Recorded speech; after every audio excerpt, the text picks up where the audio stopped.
আল্লাহর শানের অনুপযোগী বাক্যালাপের কারণে মানিকগঞ্জের এক বাউলকে গ্রেপ্তার করা হয়েছে। তাকে গ্রেপ্তার করে অনেকে প্রতিবাদ করছেন। এটাকে বাকস্বাধীনতার হস্তক্ষেপ হিসেবে দেখছেন তারা। আমার জানার বিষয় হলো বাকস্বাধীনতার সীমা কতটুকু এবং এ ধরনের দৃষ্টতার শাস্তি কি হওয়া উচিত। খুবই গুরুত্বপূর্ণ প্রশ্ন।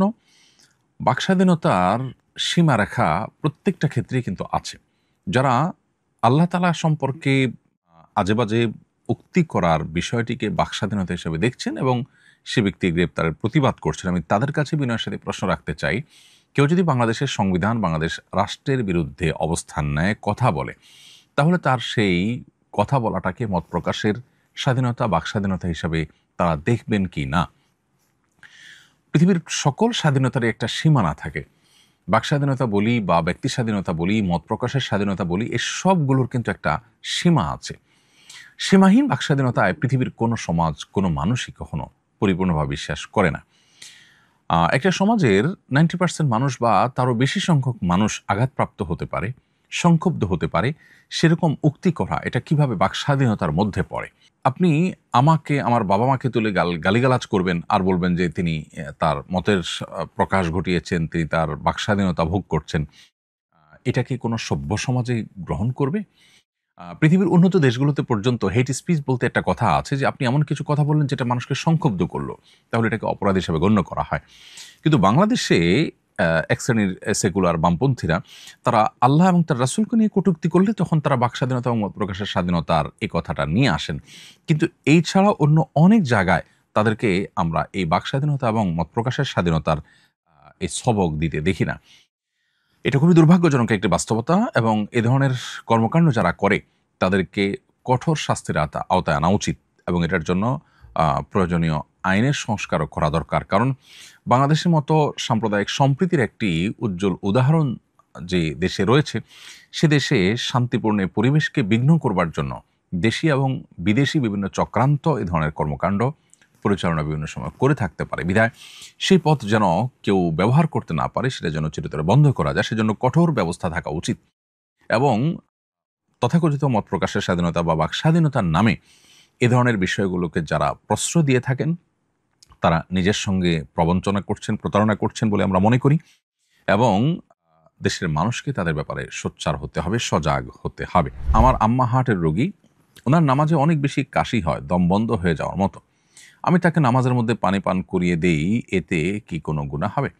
বোন শারমিন রিহা, আপনার এই প্রশ্ন উত্তর হলো যে আপনার মায়ের আ কাশির কারণে দম বন্ধ হয়ে যাওয়ার উপক্রম হয়, নামাজের মধ্যে যেরকম পরিস্থিতি হয়, তাহলে নামাজ ছেড়ে দিয়ে তিনি আবার পুনরায় নামাজ পড়বেন। আ যদি এমন হয় যে না, পুরো একটা ওয়াক্ত নামাজের শুরু থেকে শেষ পর্যন্ত যতটুকু সময় থাকে এক ওয়াক্ত নামাজে, এই সময়ের মধ্যে আসলে ফরজ নামাজটুকু পড়ার মতো গ্যাপও হয় না, এত ঘন ঘন তার কাশি হয়, তাহলে সেক্ষেত্রে সে কাশিতে যদি দম বন্ধ হওয়ার উপক্রম হয়, আপনি তাকে একটু পানি পান করিয়ে দিতে পারবেন। সাধারণত সালাতরত অবস্থাতে পানাহার করলে সালাত ভঙ্গ হয়ে যায়, যেহেতু তিনি অনন্য উপায়, অতএব তার জন্য এটি ব্যতিক্রম হবে। আল্লাহ তাআলা কোরআনে কারিমে বলেছেন, লা ইউকাল্লিফুল্লাহু নাফসান ইল্লা উসআহা, আল্লাহ মানুষকে সাধ্যের বাইরে কোনো কিছু চাপিয়ে দেননি। সালাত কোনো অবস্থাতে মাফ নয়, মওকুফ নয়, যতক্ষণ পর্যন্ত সুস্থ আছেন এবং সজ্ঞানে আছেন। সুস্থ আছেন বলতে সজ্ঞানে আছেন। অতএব তার সালাত তাকে আদায় করতেই হবে এবং অনন্য উপায় হলে একটু পানি তাকে আপনি পান করিয়ে দিতে পারবেন। আর যদি ৪ রাকাত সালাত পড়ার সুযোগ থাকে, এরকম গ্যাপ থাকে, তাহলে সেক্ষেত্রে তিনি ওই গ্যাপে সালাত আদায় করে ফেলবেন এবং একবার অসুবিধা হলে প্রয়োজনে নামাজের নিয়ত ভেঙে আবার নতুন করে সালাত শুরু করবেন। গত মঙ্গলবার রাতে রাজধানীর করাইল বস্তিতে ভয়াবহ আগুন লেগেছে। এ ধরনের ঘটনা আমাদের দেশে প্রায়ই ঘটে থাকে। মাঝে মধ্যে মন খারাপ হয়, মনে হয় এই দেশটা আর থাকবো না, অন্য কোনো দেশে চলে যাব।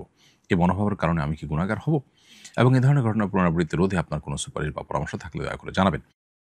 প্রিয় দর্শক, আমাদের দেশটিতে এই ধরনের ঘটনা প্রায়ই ঘটে এবং এ ধরনের ঘটনাগুলোর প্রতিকারের জন্য, এগুলো বন্ধের জন্য বা এগুলো কমিয়ে আনার জন্য সেরকম কার্যকর পদক্ষেপ নেওয়ার কোনো আলামত বা সদিচ্ছা আমরা কখনো শাসকদের মধ্যে দেখতে পাই না। খুবই দুর্ভাগ্যজনক একটি বাস্তবতা। দুর্নীতি, অনিয়ম, দেশের সম্পদ বাহিরে পাচার করা, লুট করা এবং নানানভাবে অর্থের অপচয়, এগুলো আমাদের দেশে দীর্ঘদিন পর্যন্ত খুব স্বাভাবিক একটি বিষয়ে পরিণত হয়েছে।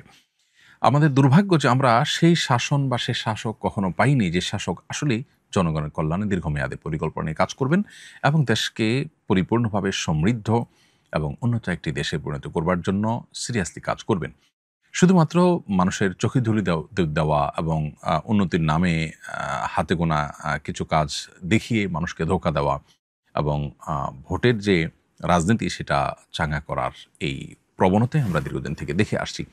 এর কারণে মন খারাপ হওয়াটা আমাদের স্বাভাবিক নয়, এবং এর কারণে কেউ যদি মন খারাপ করে নিজের পরিবার নিরাপত্তার জন্য দেশের বাইরে চলে যায়, আমি তাকে গুনাহগার হয়ে গেছে এটি বলতে পারি না। তবে এখানে দায়িত্বশীলতার একটা বিরাট ব্যাপার আছে, সেটা হলো যে একজন মুসলিম হিসাবে আমরা পৃথিবীর যেখানে যাব সেখানে আমাদেরকে সংস্কার কাজ করতে হবে, সমাজ সংস্কার, সমাজকে সংশোধনের কাজে আমাদেরকে মনোযোগ দিতে হবে।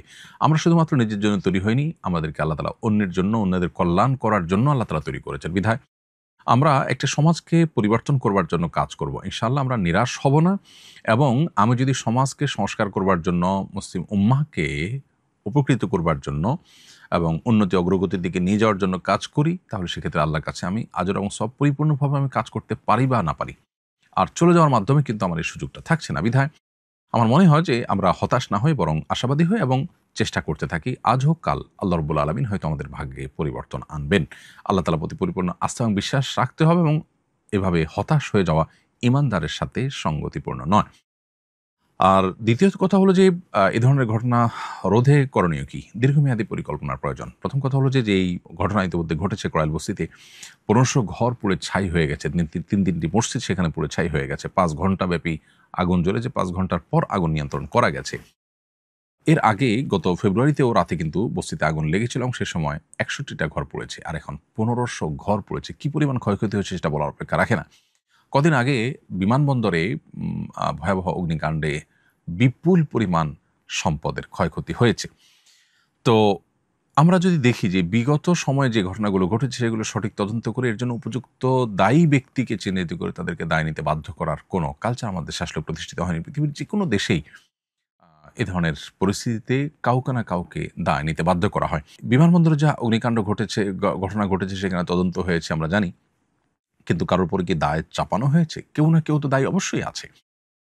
প্রত্যেকটা ঘটনার জন্য এরকম দায়ী ব্যক্তিদেরকে দায় নিতে বাধ্য করার কালচার আমাদের দেশে প্রতিষ্ঠা করতে হবে। সেই সাথে এ ধরনের ঘটনা যেন না ঘটে তার জন্য দীর্ঘমেয়াদী পরিকল্পনা নিতে হবে। অপশাসন দূর করতে হবে, সুশাসন প্রতিষ্ঠা করতে হবে, ন্যায় এবং স্বচ্ছতা, জবাবদিহিতা নিশ্চিত করতে হবে। দুর্নীতিকে জাদুঘরে পাঠাতে হবে। দুর্নীতি এবং অনিয়ম রোধ করা ছাড়া একটা দেশের আসলে উন্নতি কোনো দিনই সম্ভব নয়। বিধায় আমাদের দেশে সবচেয়ে বড় অভাব বা দুর্ভিক্ষ বলতে পারি সততার। বিধায় এই সততা এটি প্রতিষ্ঠা করার জন্য একদিকে যেমন ধর্মীয় শিক্ষা, নৈতিক শিক্ষা এটি বাড়ানো দরকার, অপরদিকে আইনের কঠোর শাসন এবং সেটার প্রয়োগ দরকার। আল্লাহ রাব্বুল আলামিন আমাদের সবাইকে রক্ষা করুন, হেফাজত করুন, এবং যারা ক্ষতিগ্রস্ত হয়েছেন তাদের ক্ষতি পুষিয়ে নেওয়ার তৌফিক দান।